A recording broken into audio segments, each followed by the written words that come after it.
રાજ્યમાં આગામી 5 દિવસ વરસાદની આગાહી છે। 5 દિવસ સામાન્યથી મધ્યમ વરસાદની આગાહી કરવામાં આવી છે। સાથે થંડરસ્ટોર્મ એક્ટિવિટીના કારણે 30 થી 40 કિલોમીટરની ઝડપે પવન પણ ફૂંકાશે। તો મહત્વનું છે કે આજથી 13 જૂન સુધી સૌરાષ્ટ્ર, મધ્ય અને દક્ષિણ ગુજરાતમાં પડશે વરસાદ। આજે ગીર સોમનાથ, અમરેલી, ભાવનગર, પંચમહાલ, દાહોદમાં પડી શકે છે વરસાદ। તો વડોદરા, છોટાઉદેપુર, નર્મદા, ભરૂચ, સુરત, તાપી અને ડાંગમાં પણ વરસાદની શક્યતા છે। તો 9, 10 અને 11 જૂને સૌરાષ્ટ્ર, મધ્ય ગુજરાત, દક્ષિણ ગુજરાત અને દાદરાનગર હવેલીમાં સામાન્ય વરસાદ પડી શકે છે। તો 12 જૂને સૌરાષ્ટ્ર, ઉત્તર ગુજરાત, મધ્ય અને દક્ષિણ ગુજરાતમાં સામાન્યથી મધ્યમ વરસાદની આગાહી છે। 13 જૂને સૌરાષ્ટ્ર અને દક્ષિણ ગુજરાતમાં વરસાદની શક્યતા જોવા મળી રહી છે।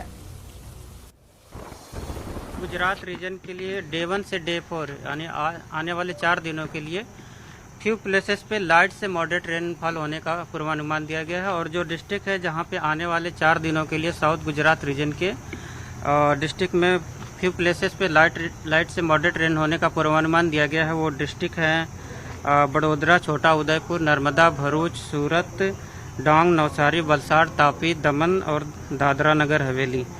और नॉर्थ गुजरात रीजन के जो डिस्ट्रिक्ट है जहां पे आने वाले 4 दिनों के लिए आइसोलेटेड प्लेसेस पे लाइट रेन होने का पूर्वानुमान दिया गया है। वो डिस्ट्रिक्ट है पंचमहल, दाहोद और महिसागर। डे 5 के लिए गुजरात और सौराष्ट्र रीजन के लिए आइसोलेटेड प्लेसेस पे लाइट रेन होने का पूर्वानुमान दिया गया है। और जो डिस्ट्रिक्ट है जहां पे आइसोलेटेड रेन होने का पूर्वानुमान है वो डिस्ट्रिक्ट है साबरकांठा, अरावली, दाहोद, महिसागर, नर्मदा, सूरत, डांग, नवसारी, वलसाड़, तापी, दमन और दादरा नगर हवेली। और सौराष्ट्र रीजन की बात करेंगे तो सौराष्ट्र और कच्छ रीजन के लिए जो डिस्ट्रिक्ट है जहां पे आइसोलेटेड प्लेसेस पे लाइट रेन होने का पूर्वानुमान दिया गया है वो डिस्ट्रिक्ट है अमरेली, भावनगर, गिर सोमनाथ, बोटा, दीव। तो ચોમાસા પહેલા જ નદીઓમાં પાણીની આવક શરૂ થઈ છે। ગુજરાતની નદીમાં ચોમાસા પહેલા આવક શરૂ થઈ છે।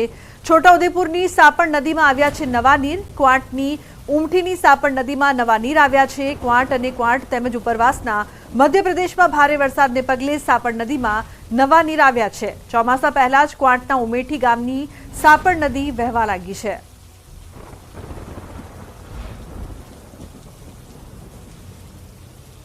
તો રાજ્યમાં પાણીની સમસ્યાને લઈને રાહતના સમાચાર સામે આવી રહ્યા છે। ગુજરાતની જીવાદોરી સમાન નર્મદા ડેમમાં વગર વરસાદે નવા નીર આવ્યા છે। મહારાષ્ટ્ર અને મધ્યપ્રદેશમાં વીજ ઉત્પાદન શરૂ થતાં નર્મદા ડેમમાં પાણીની આવક થઈ છે। તો નર્મદા ડેમની મહત્તમ સપાટી 123.98 મીટર પર પહોંચી છે। ડેમની મહત્તમ સપાટીએ જે દરવાજા બેસાડવામાં આવ્યા છે તે 121.92 મીટર છે, જ્યારે ડેમની મહત્તમ સપાટી 138.68 મીટર છે। હાલ નર્મદા ડેમમાં ઉપરવાસમાંથી 94,000 ક્યુસેક પાણીની આવક થઈ રહી છે, જેને લઈને ગુજરાત માટે મેઇન કેનાલમાં 20,000 ક્યુસેક પાણી આપવામાં આવી રહ્યું છે। ત્યારે ચોમાસામાં નર્મદા ડેમ તેની મહત્તમ સપાટી પર ઝડપથી પહોંચશે તેવા એંધાણ વર્તાઈ રહ્યા છે। જીવાદોરી સરદાર સરોવર નર્મદા ડેમ ખરેખર આજે ગુજરાત માટે એક સારા સમાચાર લઈને આવ્યું છે, કારણ કે જે ઉપરવાસમાં મધ્યપ્રદેશ અને મહારાષ્ટ્રમાં જે પાવર હાઉસ શરૂ થતાં 94,000 ક્યુસેક જેટલું પાણી આ જે નર્મદા ડેમમાં નવા નીર આવી રહ્યા છે, જેને લઈ નર્મદા ડેમની સપાટી ઉત્તરોત્તર વધી રહી છે। ખાસ વાત કરીએ તો હાલ જે ઉનાળા જે ચાલી રહ્યો છે અને ઉનાળા પૂર્ણ થવા આવ્યો છે અને ચોમાસું બેસશે, પરંતુ હાલ ઉનાળાના 41 થી 45 જેવા ડિગ્રી તાપમાનમાં પણ સરદાર સરોવર નર્મદા ડેમમાં પાણીની આવક થતાં નર્મદા ડેમની જે મહત્તમ સપાટી જે છે 121.92 મીટર તે વટાઈ ચૂકી છે। અને હાલ તમે જે ન્યૂઝ 18 ગુજરાતી પર જોઈ શકો છો એક્સક્લુઝિવ દ્રશ્યો કે જે એના દરવાજા છે એ દરવાજા લગોલગ પાણી આવી ચૂકી છે, કારણ કે 123.98 મીટરે નર્મદા ડેમ પહોંચ્યો છે અને ઉપરવાસમાંથી 94,000 ક્યુસેક પાણીની આવક થઈ રહી છે। એટલે કહી શકાય કે જે આવનારા દિવસોમાં જે મહત્તમ જે ડેમની સપાટી છે 138.68 મીટર જે સર કરશે।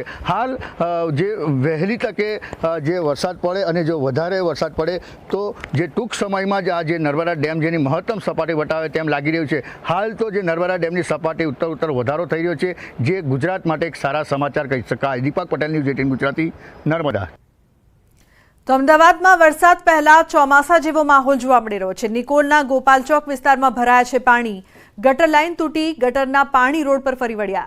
રોડ પર પાણી ફરી વળ્યા છે। વાહન ચાલકો પરેશાન થઈ રહ્યા છે। સ્થાનિકોની એએમસીને ફરિયાદ છતાં નિરાકરણ નથી આવી રહ્યું।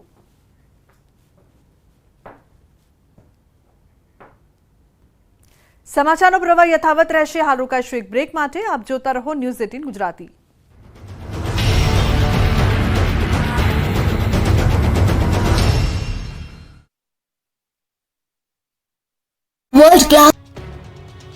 પ્રી મોન્સૂનની કામગીરીના ભાગરૂપે રાજકોટ મહાનગરપાલિકા એક્શનમાં આવ્યું છે. દૂધસાગર રોડ પર આવેલા 3 દાયકા જૂના ગુજરાત હાઉસિંગ બોર્ડના ક્વાર્ટરના રહીશોને ક્વાર્ટર્સ ખાલી કરવા માટે અંતિમ નોટિસ પાઠવવામાં આવી છે.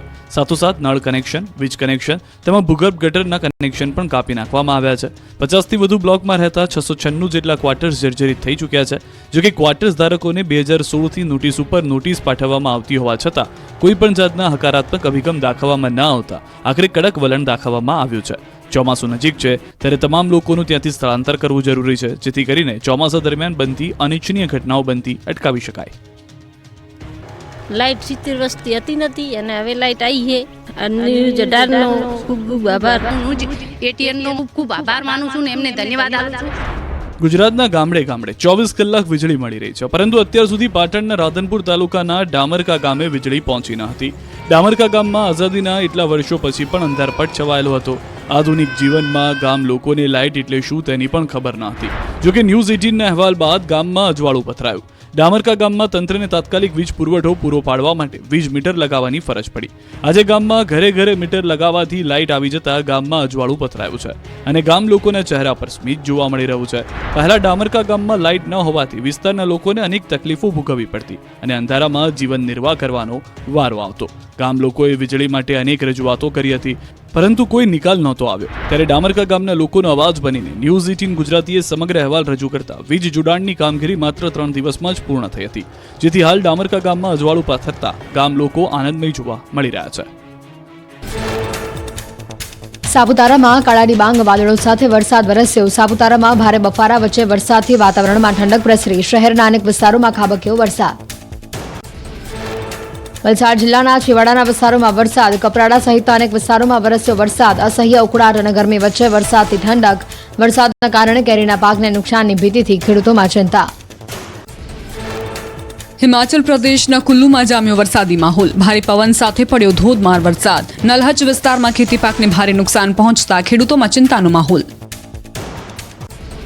આંધ્રપ્રદેશના તિરુપતિમાં ગાજવીજ સાથે ખાબક્યો વરસાદ. તિરુપતિ બાલાજી મંદિરમાં ઘૂંટણસમા પાણી ભરાયા. ટીડીપી ધારાસભ્ય ભાનુપ્રકાશે ભગવાન બાલાજીના કર્યા દર્શન. રાજસ્થાનના જયપુર શહેરમાં વાતાવરણમાં પલટો. મોટાભાગના વિસ્તારમાં દેખાયું ધૂળિયું વાતાવરણ. ભારે પવનથી વાતાવરણમાં પ્રસરી ઠંડક. ગરમીથી આંશિક રાહત મળી.